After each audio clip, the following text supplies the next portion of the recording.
Thank you for listening to Comics for Fun and Providence College U with your sneak peek at next week, episode number 577 for Comics releasing June 10th, 2020.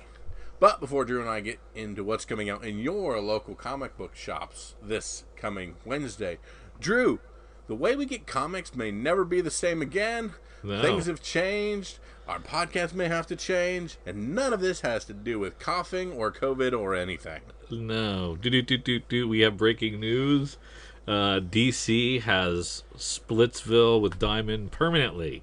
So what I'm hearing is that now the distributor for DC Comics will be UCS and Lunar, which is Midtown and DCBS, and Diamond doesn't get them at all. So we have a statement from Diamond on this, and I'll just read it to you.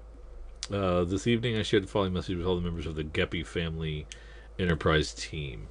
Today, DC sent out a retailer communication.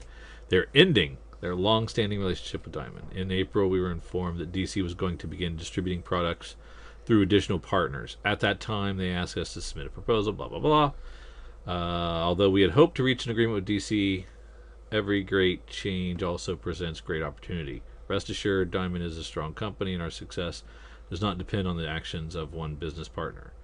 While we recognize this change impacts the industry, we are well positioned to seize growth opportunities and are committed to the success of our publishing partners in the direct market. We continue to be excited about the growth potential in the comic game toy, blah, blah. Thank you for your continued support and for all you do. DC requests... so let me go back. DC requested an additional extension through July.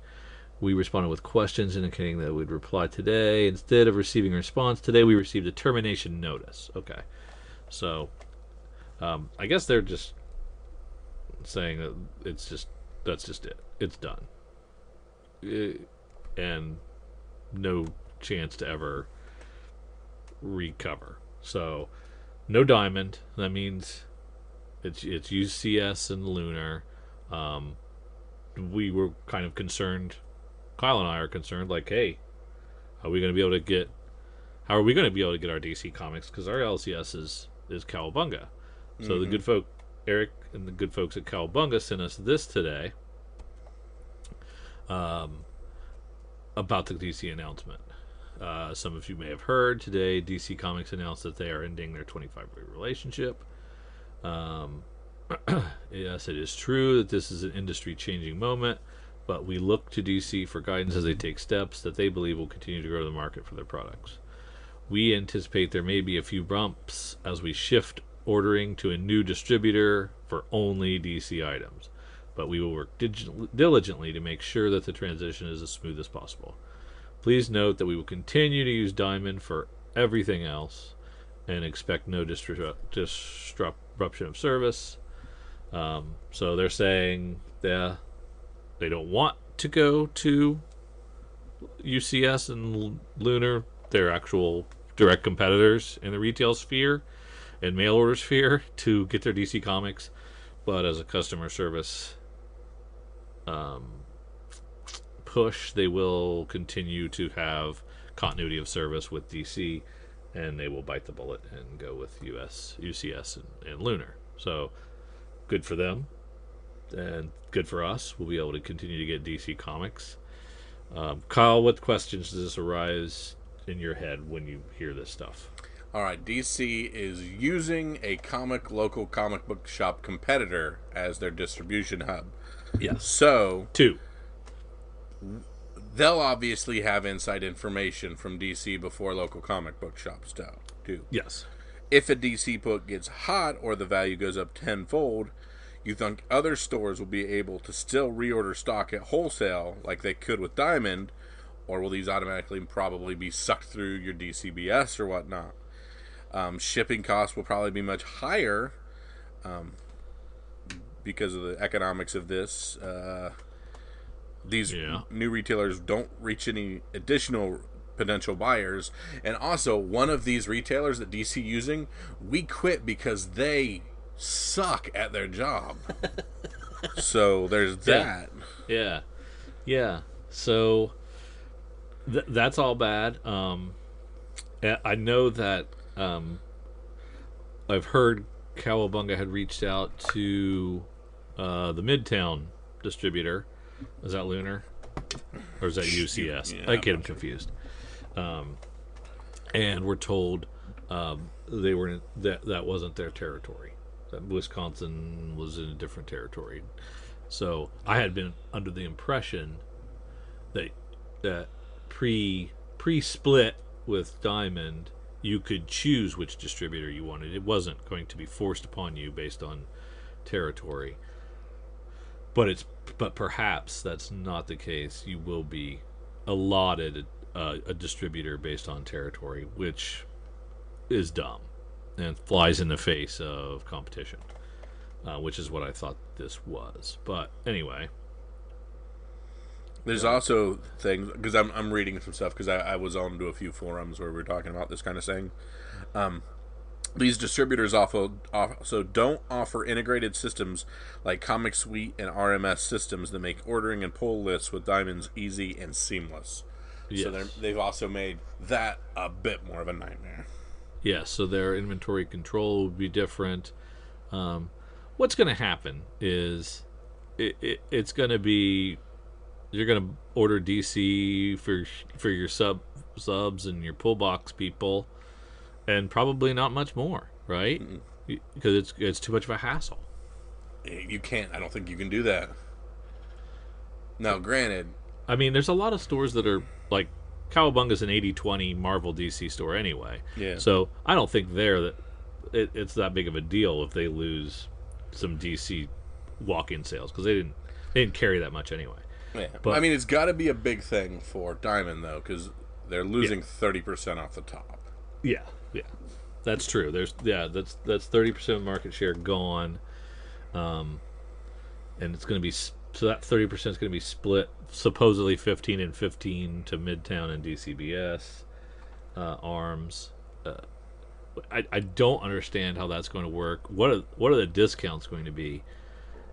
So will DCBS as a distributor get 70% off or 65% off or whatever, and then give themselves, pass that along to their customers, having an advantage therefore, so they'll be able to sell DC at a steeper discount, and then when they distribute it to the other retailers, they'll distribute it at, maybe at 40% discount. Maybe the days of us getting a comic half off are over. Mm-hmm. And I read on the DC side, I read a lot of people that, and again, I don't know if this is just how things are, but a lot of people say Diamond has had a stranglehold on the industry. They've been killing things. They've been, without any direct competition to them, they've been allowed to be lackluster for a decade. Right. So there are people that think this is a good thing. I mean, if it was anybody else but two other comic retailers, I would say you might be onto something. If it was Random House and some other book distributor or something, or a magazine distributor, I'd say, oh yeah, this could actually be a boon for DC. But two regional comic shops being distributors, they're not going to innovate. They're not going to permeate new market channels. They'll be lucky to be able to keep up with whatever demand there is. Right? They're not going to, they're not going to ramp up customer service and staffing. No. Not during a COVID shutdown. Yeah. Well, yeah, we're going to see shortages. We're going to see misships. It is going to be problematic, I think, for a while until they work the bugs out. Mm-hmm. My hope's for the best, but shops seem to hate it, and customers seem to think, cool, Diamond is always the scapegoat for everything. Yeah, and it really comes down to, can I read my Batman? Yeah. Can I continue to read Batman? Can I continue to read the comics from DC that I love? Or will it become a situation like Alterna where they're too hard to get? You either order them directly from a website. You got to go chase these things down. It becomes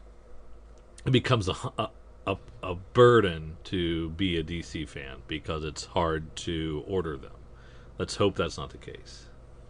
Yeah, because and they're like too most big. retailers seem to not like this, because I also saw an article where Mile High Comics responds to DC Comics ending its partnership with Diamond with a DC Sucks sale, where up to 50% off with the promo code DC Sucks. Yeah, I have no sympathy for that guy. Which means that 50% off, they're still slightly marked up. They're still slightly over market because they're a price gouging garbage company. But anyway, that's a different animal. But yeah, there are lots of retailers that are upset, and they're going to have so therefore, whatever they did spend on DC, because there's lots of shops that are big DC shops, so they spent a ton on DC through Diamond. Oh yeah. And so now they're going to have to spend a ton at one of the two distributors solely for whatever discount level and tier that gives you. And then they're going to lose that discount tier of DC spending. Whatever dollars they spend on DC is going to go away from Diamond, and it's possible that'll lower their discount tier at Diamond and cut into their margins. So that would leave some comic shops with less profits on the books that they do get through Diamond and through Lunar or UCS, which is also a bummer. Yes. But we don't know that yet, and I don't know that we'll have the same level of transparency from these new distributors as we've kind of had with Diamond through a few leaks to a few people, where we've been able to see what gets shipped to stores. Why would Lunar or UCS share that information with anyone unless it's part of DC's deal that they want that information out there? They might not, because they've been getting their ass handed to them and they've been in second place for so long. Maybe this is another reason that they just could take their ball and go home, and not be, their sales won't be reported each and every month. Because we'll probably never do Comic-Con numbers again. Yeah, that's the another odd thing that we probably won't be privy to the information. So, 30 to 40% of the industry we won't have numbers on, so that makes the rest fairly irrelevant.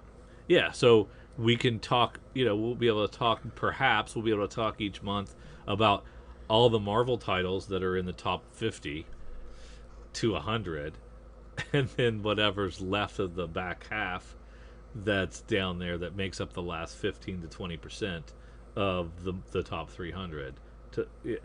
And how interesting is that going to be? Not very, yeah.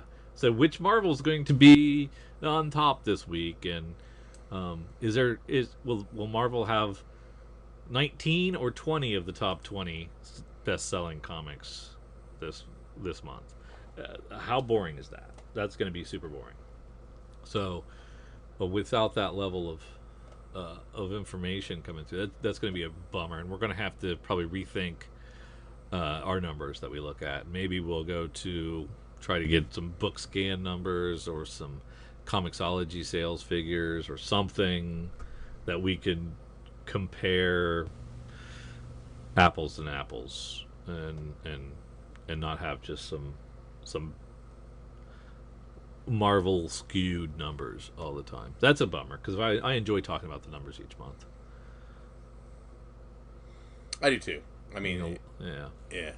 And there will be some relevancy for like, I would like to know how many of this Image book sold, to know what the ceiling is on it. But as far as a barometer for industry health, it's dead. Yeah. And And it was never a perfect system anyway. No. We talked about it each month. Well, this doesn't count this or that or Scholastic or any of these other places where comics are sold. It doesn't account for digital.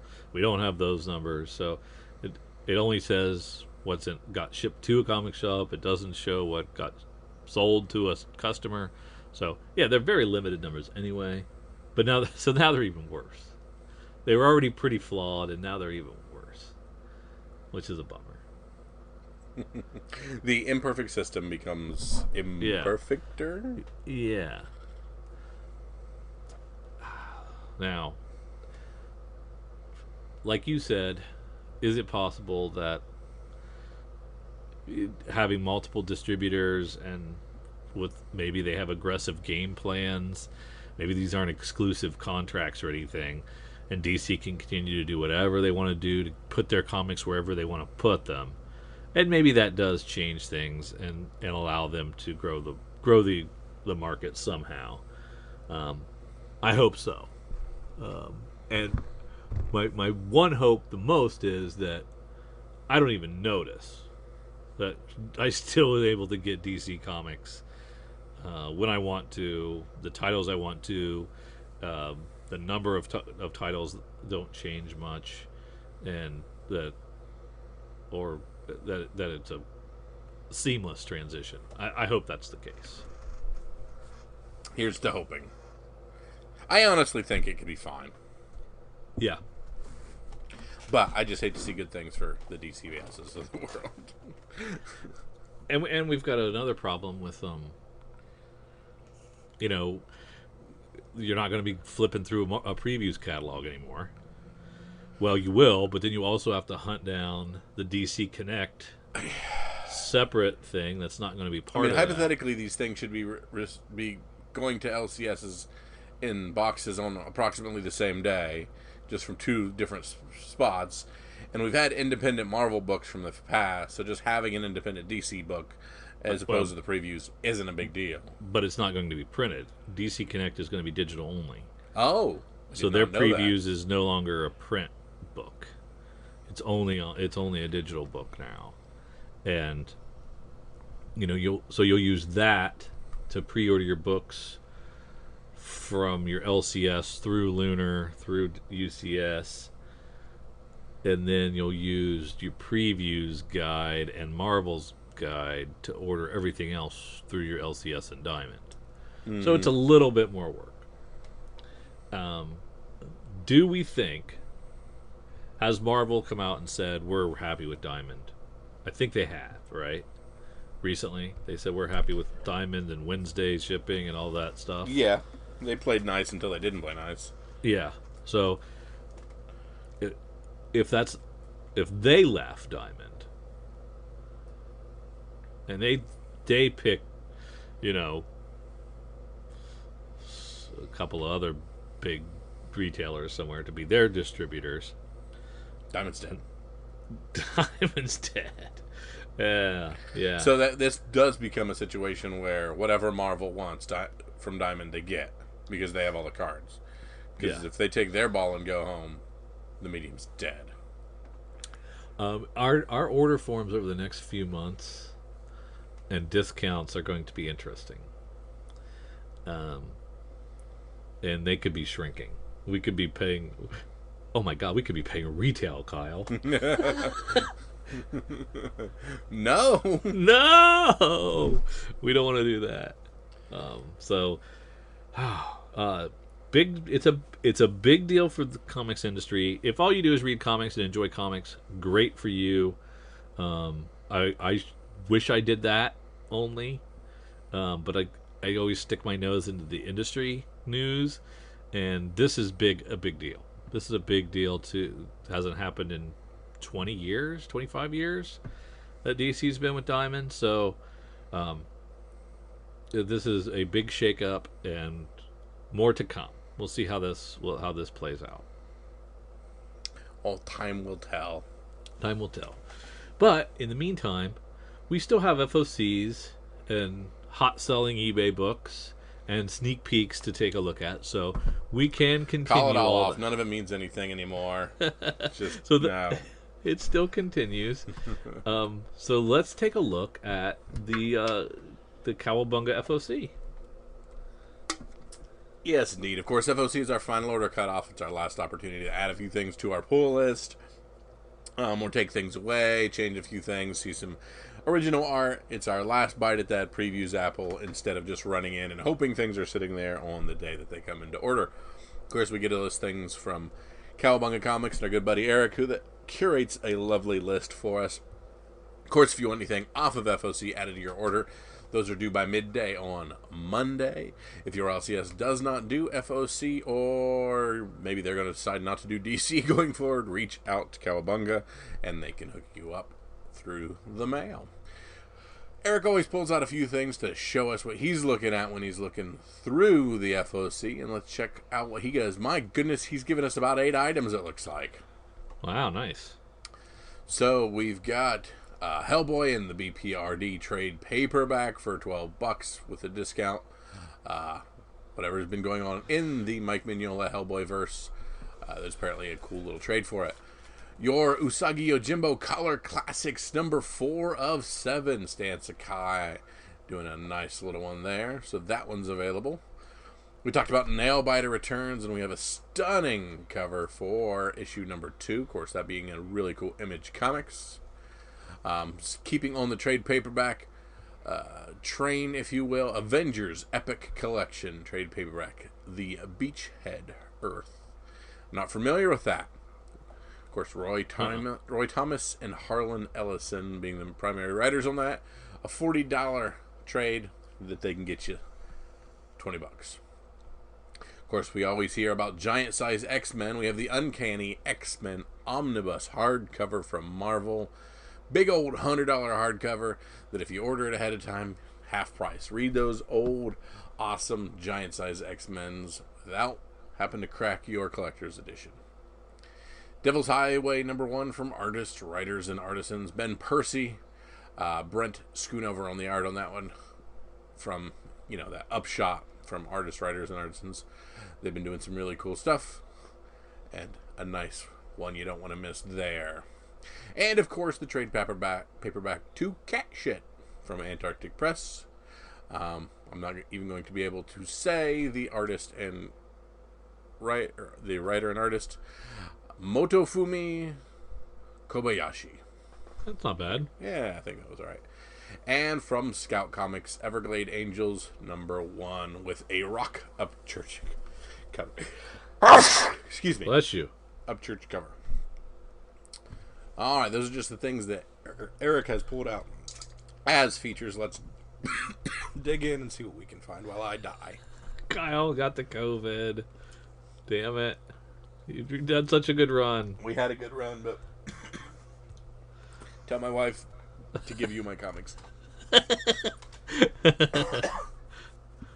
Let's see. Dark Horse is all trade paperbacks, as we've noticed lately, so let's ignore them for the day unless something jumps out at you there.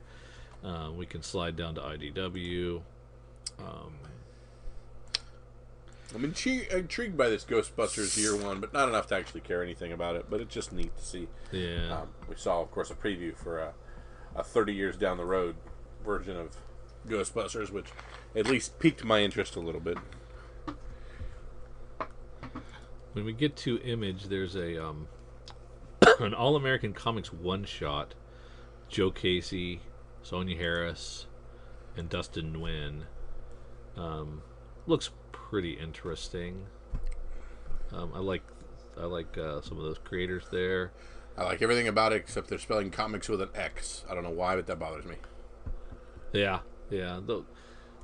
That's how they did it back in the day when it was more street. Yeah, questionable. That's right. Mature titles. But it's nice to see a one-shot being a regular standard price. Normally when something's one-shot, they're like $11. And the Goddamned returns with the Virgin Bride story arc.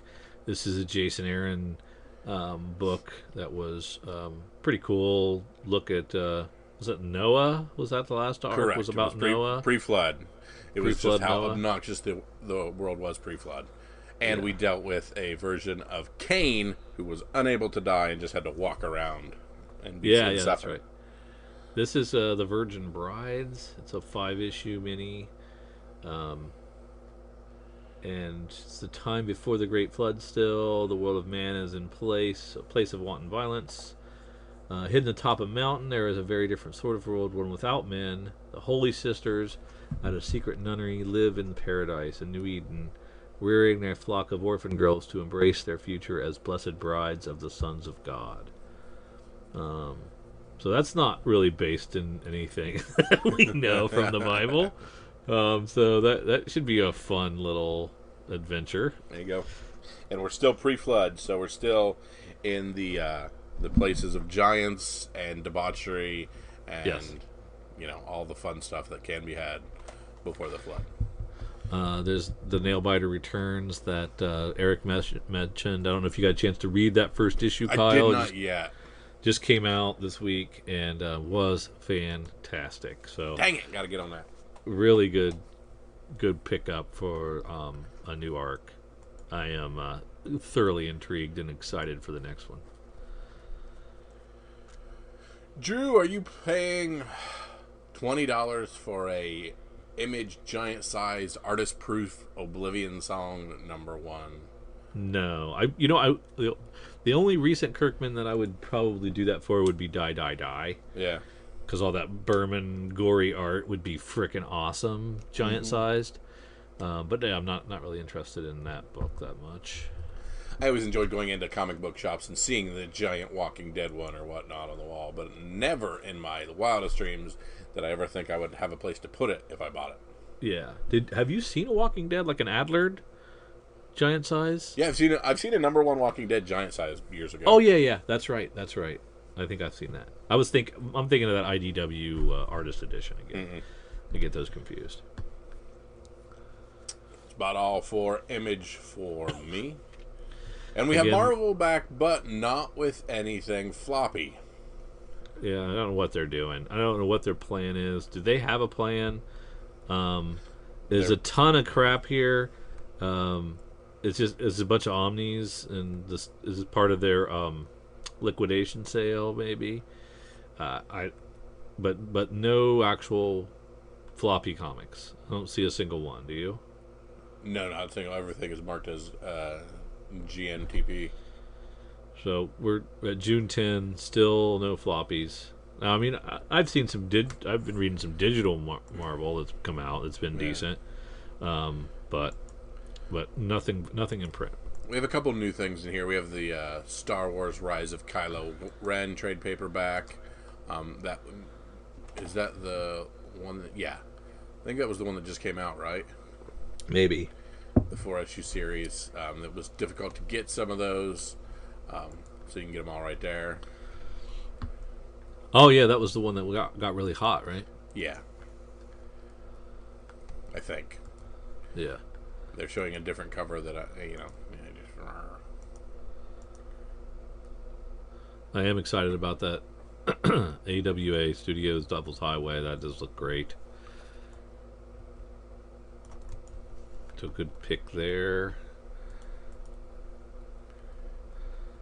Boom is a bunch of issue 3s. And Ronan Island is continuing on. I might have going to say the end of it, but not. Yeah. Second issue of Billionaire Island. Feels like it's been a long time, but that's an Ahoy book. That first issue was really good, so I'm looking forward to the second one. Kids cover A, I believe, is a Stranger Things homage, which is a cool, enjoyable cover there. Nice. And then I always like the Jaws parody cover C of that one. I like those covers. Those from Ablaze Comics. Dynamite's doing a Sacred Six. This is Christopher Priest, Jai Lee doing some art, interior art, and a Joseph Lisner cover. This is a Vampirilla spinoff. Vampirella. Interesting. Not Vampirella. Vampirella. Vampirella. I mean, just putting Jai Lee on the cover art makes it look interesting enough to jump in. I don't think that's him on the cover. I'm looking at the Jai Lee cover A. Oh, okay. Yeah, I guess I'm a listener. I'm not sure why you're playing around in the 10 copy, 20 copy. Me, I'm looking at... Because that's what order it's in. I apologize. Yes, numbers come before letters, Drew. Yeah. Yep. What is an Atlas edition? What's this boy's t-shirt look like? Ah, that's cool. $25. Dang. $18 with discount. If I order one more t-shirt, my wife's going to kill me. Vamp Blade makes it to issue 50 of 50. So it was a 50 issue. Does that mean it was a 50 issue maxi series? Yeah.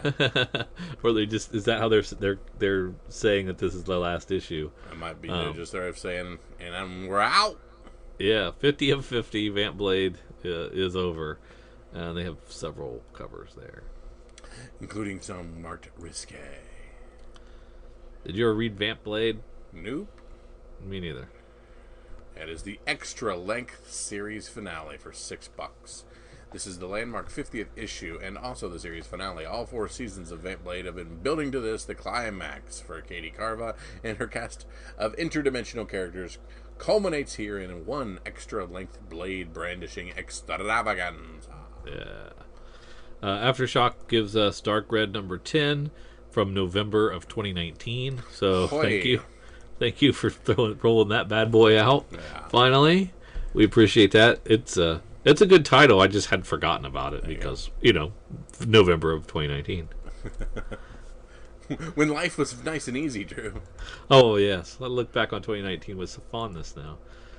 Skyland number 1 is a Source Point Press book by Fred Packard, Josh Valier, with Adam Cozart on covers, about Princess Carly being the only noble of proper age from her nation who has prepared her entire life to become a serpent rider. Is that a serpent rider? Or just there's serpent something else? Serpentine blade. Yeah. You'll have to read it to find out if that's a typo. Next week to find out. There's the Everglade Angels from Scout that we heard about, the Upchurch book. There's the Upchurch cover A or the Jai Lee 1 in 10 cover B. Yeah, that's tough, but I'm going to go with Upchurch. Why not both? Anything in this FOC that you got to have that you might have missed? Nope. Ooh, and like last time, even last time Marvel did their 50% off, I was able to find a couple things that I was like, aha. But gotta have that. There's nothing here. Yeah, it's garbage. I don't want any of this. Yeah, honestly. There's a reason it's liquidated. Like they're like, hey, do you want to pay $18 for the Death of Wolverine Prelude? No, I don't. No, I don't want any of that. Yeah. All right, that's it for the FOC. All right, we finished the FOC. Very nice. Let's slide to our good friends over at Cover Price, and they collate a nice collection of top-selling eBay hot books and present those to us. One thing that was in the FOC, that Devil's Highway we jumped past on. Yes. For that might be one that you want to probably jump on. Yes. And is that one that Eric had also highlighted? Yeah, exactly.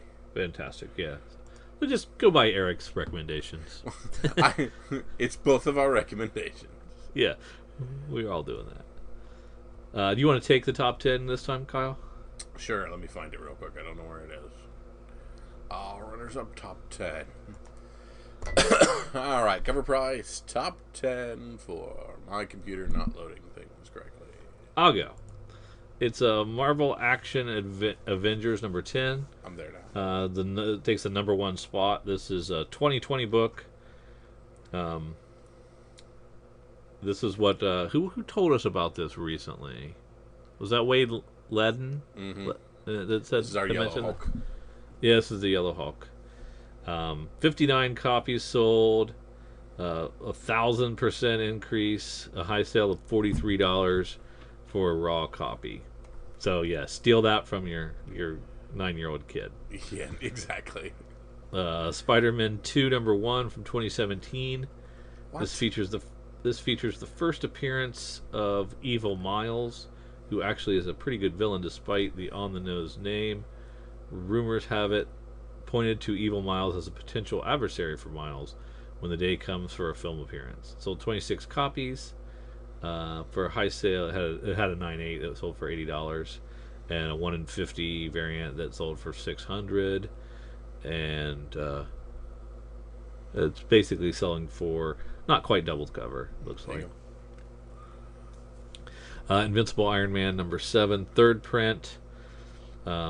Riri Williams is coming to the MCU, so this is a first appearance for her.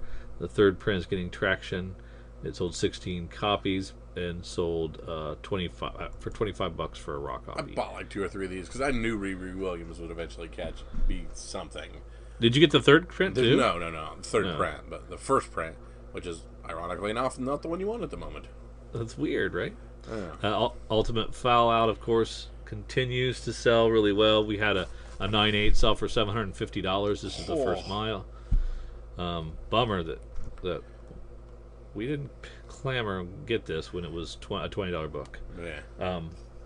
Amazing Spider-Man 129. This is the Lionsgate edition, which is it's a weird thing. It sold 22 copies and had a high sale of $285 for a CGC 9.8. I don't know why it's a big deal, but and I don't think they do either. Amazing Spider-Man 2007 Free Comic Book Day Swing Shift, which is Jackpot and Mr. Negative's first appearance. Still moving, 19 copies sold. High sale of $102 for a CGC 9.6. Amazing Spider-Man #4. This is from 2014. This is Silk's first, right? Yeah, Silk's first appearance. That's my girl Silk. $172. I want to sell these, but I feel like I can't. I think you should probably slab one. At least slab one of the best ones you got. Yeah. Well, the best one I got is I have the variant or the ratio. Oh, okay. So there you go. Slab that bad boy. Slab them both. Slab it a book. There's an Ashley Witter 1 in 25, Dr. Afra #1, and this. Let's see, the new issue is packed with first appearances, with first appearances of Detta Yao, Professor Eustacia, Akka, TA 418, Just Lucky, and the new antagonist Ronan Taggett. Didn't I tell you to pick that up because there'd be first appearances of all kinds of stuff that they could do stuff with? I believe that was your pick of the week. Yes. It was. With rumors of her having a solo series and possibly appearing in Mandalorian Season 2. The book is a smart bet. Sold 19 copies. Had a high sale of $50 for a raw copy, Kyle. Ashley, I'm sorry I doubted your variant. Yeah. Ultimate Fallout 4 second print. I didn't even know it had a second print, so I'm dumb. This had a high sale of $350 for a CGC 9.8. Yeah. And then rounding out the top 10 was Venom 25. This is the 1 in 50 variant. I told you, Bunny Cage likes to do fun stuff with his anniversary issues. This issue 25 pumped out great covers, being one of the few incentives out right now. This has been a solid seller.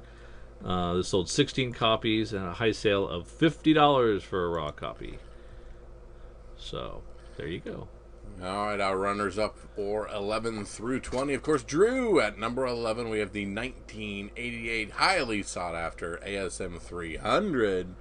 But you don't say. What's this about? Everybody's holding on to these. Nobody's selling these. The first appearance of Venom, drawn by a guy that some people may have heard of. So moving on, but 9.6, still popping 725. Yeah. Nice.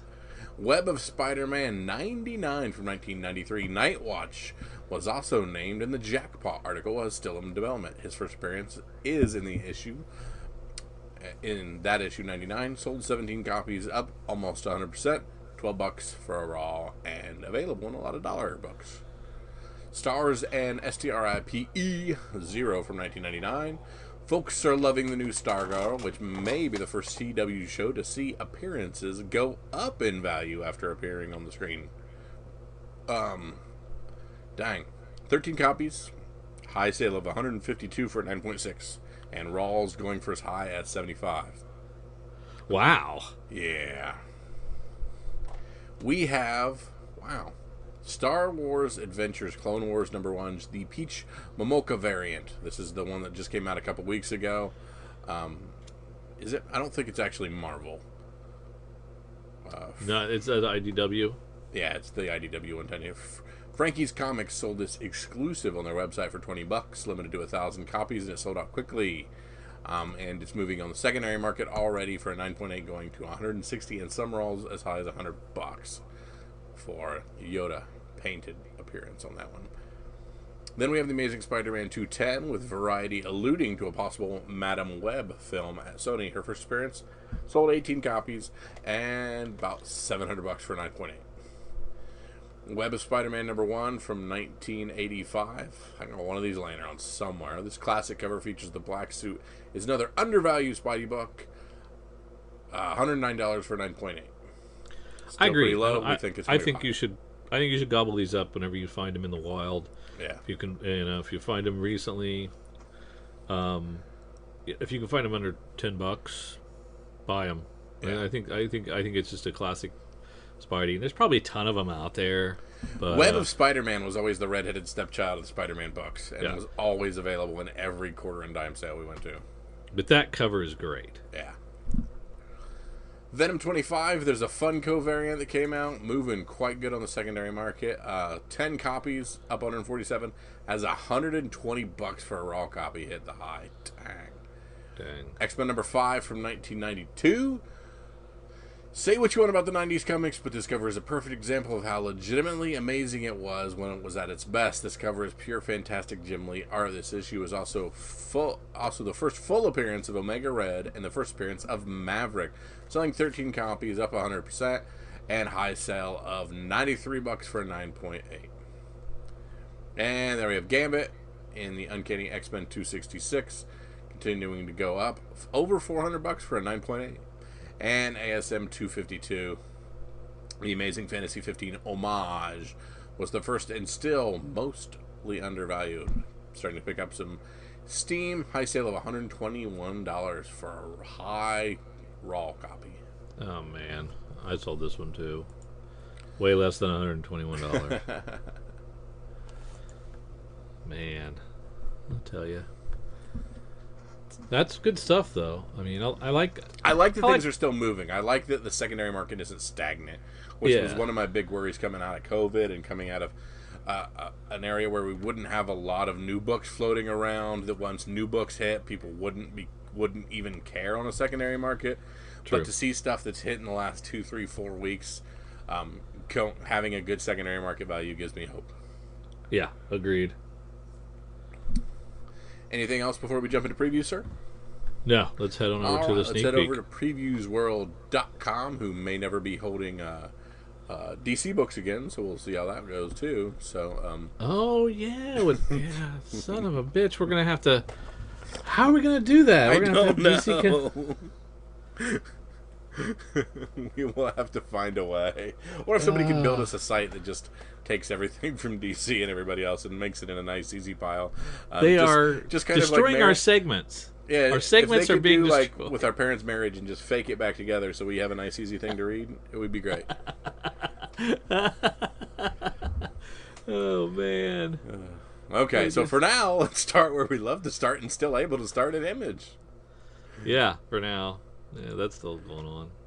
Adventure Man #1, Matt Fractions, Terry Dotson, Rachel Dotson, $4. Why wouldn't you get this? Yeah, exactly. Pick that up. And pick up the 10th issue of Die, Die, Die. Because it's awesome. And the 19th issue of Ice Cream Man. Also awesome. There you go. And the 6th issue of Undiscovered Country, which is also awesome. That B cover for that Walta B cover for Ice Cream Man is pretty darn cool. Yeah. Undiscovered Country continuing to move forward. Destiny Part 6. I thought they were going to run out of steam on this book, but so far no. Anything else in Image? Nah. Down to our Dark Horse, where they're not doing floppy comics either. Yeah. So if you want to pick up a trade, now may be your chance. Other than that, we moving on. Oh, Lady Killer Library Edition, Volume 1. Oh, that's nice. Yeah, take that and get Joel to sign that for you. We don't talk anymore. IDW. The last issue of Cobra Kai Karate Kid Saga continues. Number 1 or number 4. Yeah, we better enjoy this DC section coming up. Yeah, back to DC where we have Batman: The Adventures Continues, number 1. Paul Dini, Alan Burnett, from the visionary producers of Batman the Animated Series, which Drew refuses to watch, comes an all-new story in the sentimental animated world. In this opening chapter, Wayne Enterprises in Gotham City is attacked by a giant robot that steals an entire room from the laboratory. Who's controlling the robot? How will Batman stop the mechanized menace? And what does it all have to do with Lex Luthor's sudden appearance in Gotham? I'm going to check this out, Drew, because I know all about Batman, the Animated Series. Yeah, I figured you might. And we have a DC Classics for $2. DC Classics Batman Adventures number 1. Dumb. Very dumb. We had this conversation. It's you either go facsimile or you go dollar. That's right. You don't go in the middle. That's right. And there is a Dan Mora version of that Batman, The Adventure Continues number 1 that is awesome.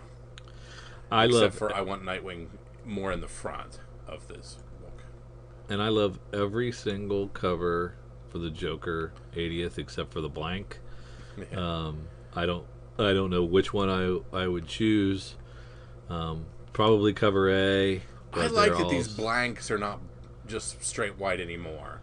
That, like, did you see the blank cover for that Batman Adventure Continues? It's like the nice old scale gray with a little bit of light casting in it. This the blank for Joker has some collar splatters on it.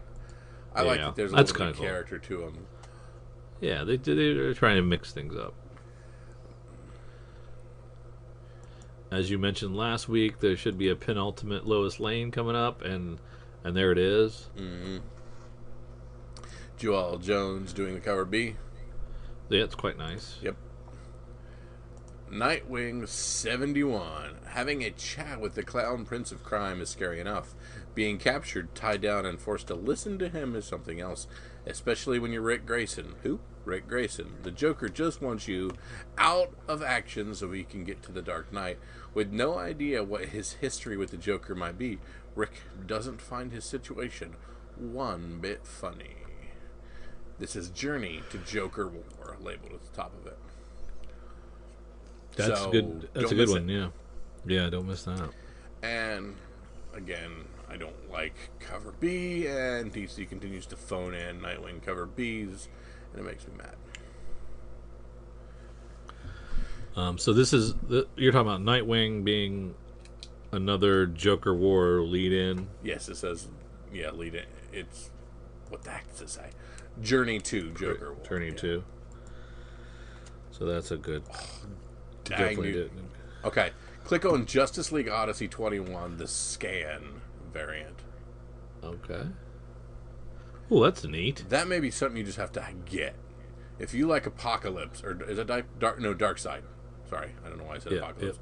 If you like Darkseid at all, that is a dope cover, and you are going to want to have that. I haven't seen a really striking Darkseid cover in a long time. Yes. Pick that up.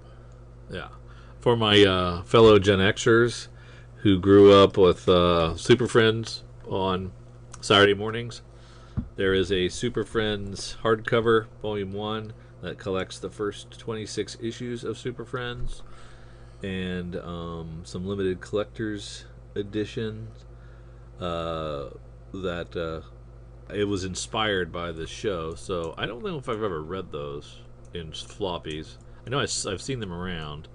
I don't know if I've ever read them or how they hold up. But I think back fondly on Super Friends as a gateway drug to comics. And I'm not sure. I don't know about this, but it's kind of neat. There you go. Down to Marvel, who has floppy comics coming out this week. But not a lot of them.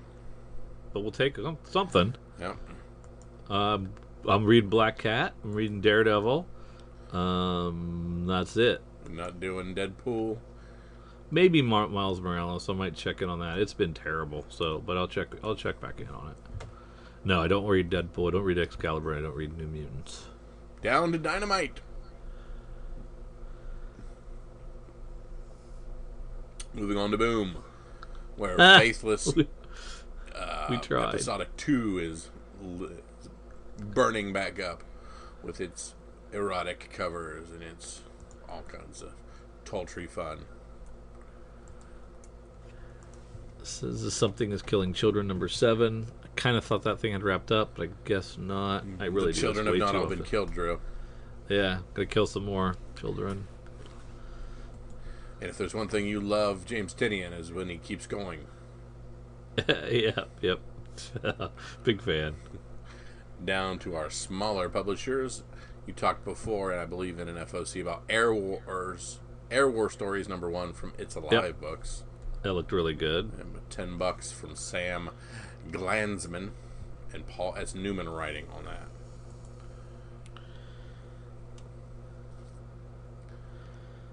We've got Deep Blue number 1 from Mythos Comics, Bragi Shutt, and John Upchurch doing the art on the interiors there. For what? And for Deep Blue from Mythos Comics. Yeah.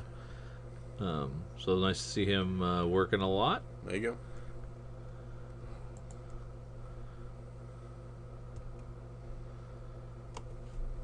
go. Besides that,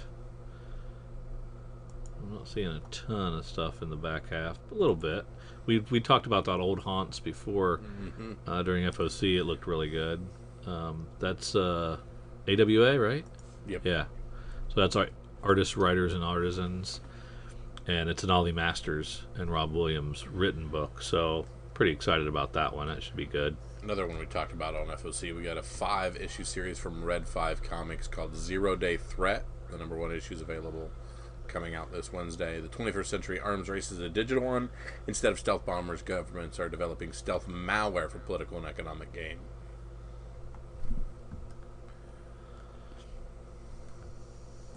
Nice. And that's about it for the sneak peek at next week, but feels like we're getting pretty darn close to a full week of comics. Boy, these things go a lot quicker when there's no Marvel books to go through. But Drew, this is the point of the comics, or point of the podcast, where I ask you for your pick of the week. What's the one comic you want to make sure you get, because it's going to be the next ASM 300, 252, or whatever 900 different Spider-Man books we're keeping all of now. That I sold too early. I think I'm going to go with just a Joker cover A. I love them all, but I got to pick one. I'm just going to go with the standard cover A. I was flip-flopping around in a lot of books, but I just love I love those Joker covers, so I'm going to go with that. Yeah, but as much as Adventure Land calls me, I have to go with that Justice League Odyssey Top 21, that second cover on that one. I just like it too much. So neither one of us are going with the Nightwing prelude to Joker War. That's correct. Cool. Yeah. Or Adventure Land, man.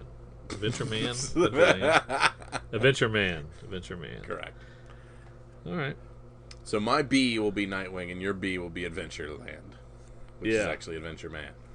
You said that's Justice League Odyssey. Justice League Odyssey 21 cover B.